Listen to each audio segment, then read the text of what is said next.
All right, so let's take a look at this guy, J.D. Vance, right? Let's see what's up with him. Now, he's probably going to be as powerful as Mike Pence was during the first term, because Trump's not going to let anybody. He's not gonna let anybody grandstand him. Bella, what's up? I meant to say hi to you. Thank you. Yeah, this is from the Brooklyn Brewery. During Comic-Con, they were one of the sponsors. So it's like Defend Beer. They had like a superhero that defends beer. So we need those heroes. All right, JD Vance. Where's he stand on Israel, Ukraine, China? He's full supporter of Israel, but wants caution with Iran, focus on China, less support for Ukraine. So this is by Ruba Jamal from Al Jazeera online. Former U.S. President Donald Trump is not the only leader who received a rock star welcome at the RNC. J.D. Vance, 39-year-old Ohio senator, I think he was elected back in 2022. 2 days after the assassination attempt on Trump as his vice presidential nominee for November. Vance was one of these cats that didn't like, he was a never Trumper. He was, you see, cynical asshole, America's Hitler, blah, blah, blah. But hey, it's funny how having a job where you're one heartbeat away from being the president kind of changes your attitude about things, right? He's a venture capitalist and a veteran. He had vaulted to national prominence with his book-turned-movie Hillbilly Elegy. I believe that was a couple of years ago. It was a film by Ron Howard that had Glenn Close and Amy Adams in it. And it's basically just him escaping his redneck family, but then he's called back and, I don't know, cue the Lee Greenwood music. He's part of a stream of Republicans arguing for a hands-off approach to foreign policy. That policy prioritizes U.S. interests. That policy prioritizes U.S. interests, is dubious about military intervention, and questions the U.S.'s long-standing approach to global alliances. CBC voter. Good morning. Happy hump day to you, too. Vance has the America First approach, but not when it comes to Israel.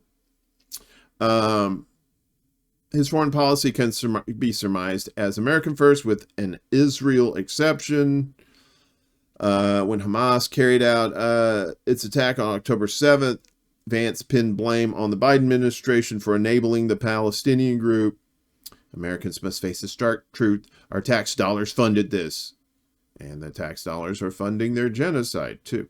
So, doesn't that kind of aim it out for you there, JD? He's a staunch support for strong U.S.-Israel relationship rests on his view that the country is essential to protecting U.S. interests in the Middle East. Of course, just like everybody else. They don't give a shit about the actual people there and stuff. They just want to make sure that what do they call it? The aircraft carrier was there. They called it Israel aircraft carrier for the United States. Vance supports continued military aid to Israel, emphasizing that a secure Israel contributes to regional stability and aligns with American strategic interests. He advocates for close diplomatic and defense cooperation, recognizing Israel's role as a democracy in a volatile region. Yeah, I know, right? J.D. Vance, doesn't that sound like just like some sort of made-up name out of like the West Wing or something? Vance has rejected any limits on aid to Israel. He's credited his Christian beliefs for his all-encompassing support for Israel.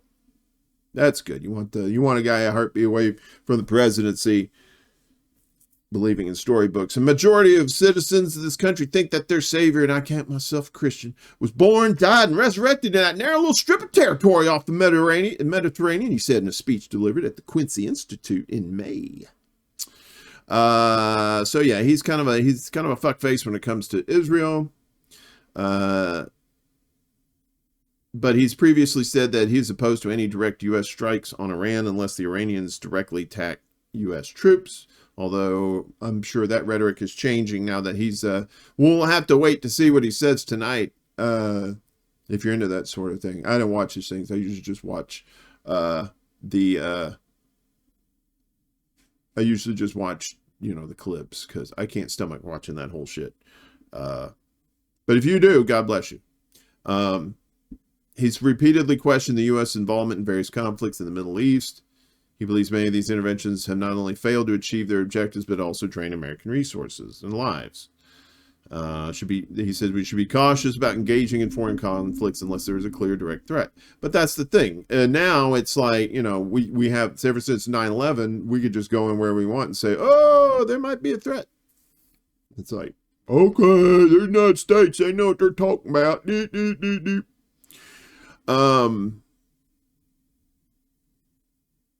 He wants to keep alliances with key partners in Europe and Asia to address common security challenges, but push for these allies to contribute fairly to collective defense efforts. That was the thing Trump has said recently. He said, he was talking about Taiwan. He said, if Taiwan wants protection, they're going to have to pay for it. Yeah. Hey, you got a nice country here. Be a shame something happened to it there Taiwan. So where does he stand on Russia?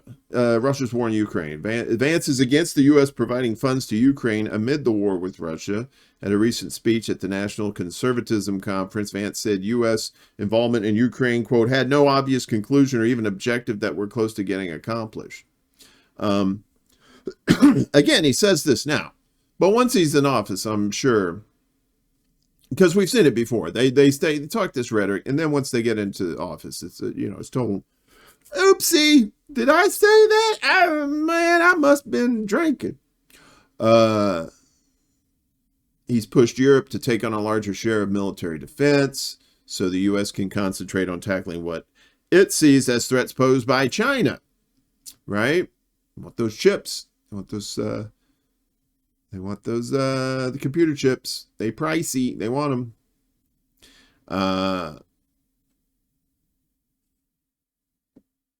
Let's see. So with China, according to Eisenberg, Vance views China as a primary strategic competitor and has called for a more assertive U.S. stance to counter Beijing's rising influence. He supports measures to reduce American dependence on Chinese manufacturing and to protect critical supply chains. He also advocates for strong actions against Chinese intellectual property theft and unfair trade practices.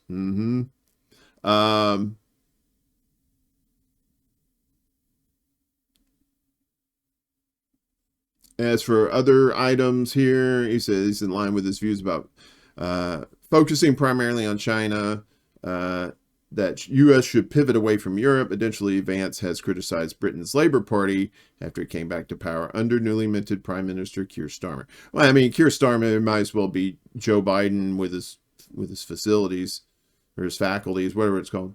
Following the election, he said that the UK might be the first Islamist country with nukes, referring to nuclear weapons. Yeah, we know what nukes are. They're magic picture box.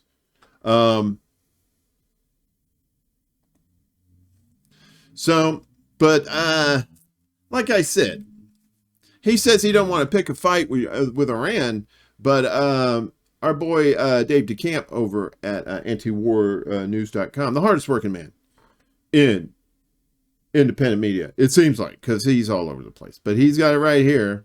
Trump's VP pick Vance says Iran needs to be, quote, punched hard. So going from, we'll wait till they get us first, to, fuck it, let's punch them first.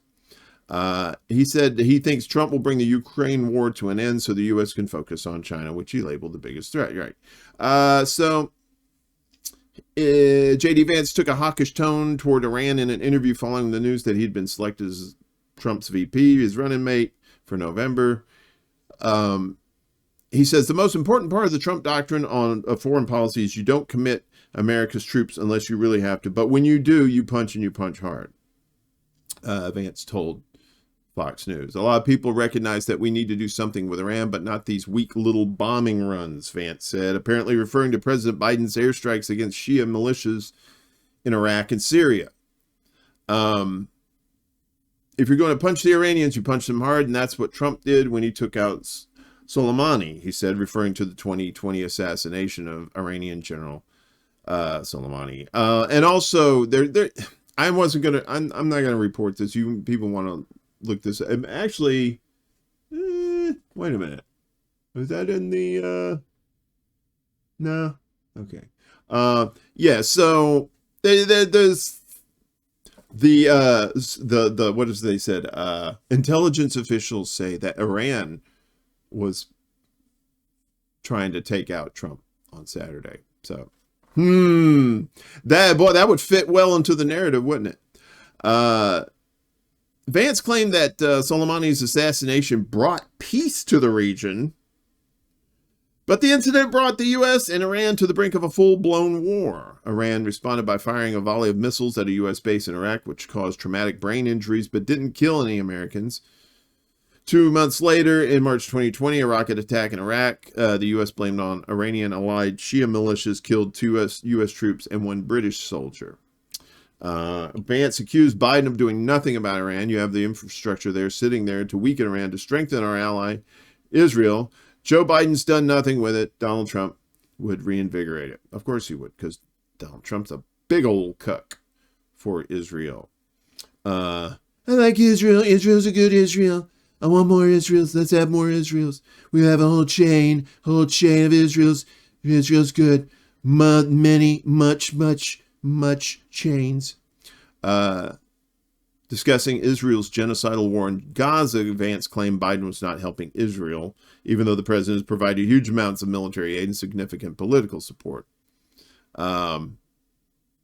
He said Biden was micromanaging Israel's military operations in Gaza, signaling he favors giving the Israelis whatever they want. Yeah, he sure does.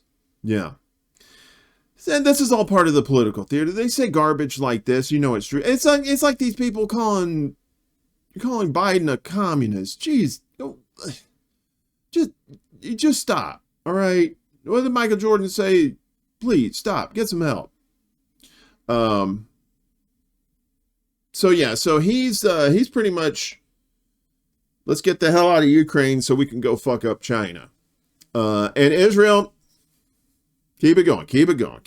Good stuff over there.